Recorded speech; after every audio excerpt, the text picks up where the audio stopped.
بسم اللہ الرحمن الرحیم۔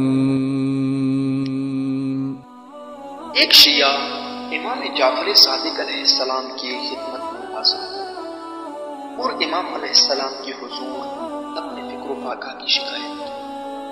امام علیہ السلام نے اس سے فرمایا، تو ہمارا شیعہ ہو کر مفلسی کا دعویٰ کرتا ہے، جبکہ ہمارے تمام شیعہ بے نیاز مختلف ہیں۔ تمہارے پاس تو ایک فائدہ مند تجارت ہے جس نے مجھے بے نیاز کر دیا ہے۔ اس نے عرض کی کہ مولا، بھلا میرے پاس ایسی کون سی تجارت ہے؟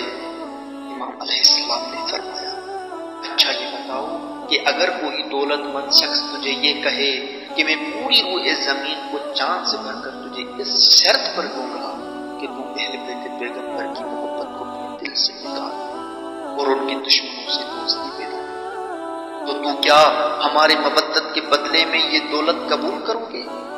اس نے عرض کیا، حضرت رسول ہرگز نہیں، اگر پوری روئے زمین کو سونے سے بھر کر بھی مجھے دی جائے تو بھی یہ میں قبول نہیں کروں۔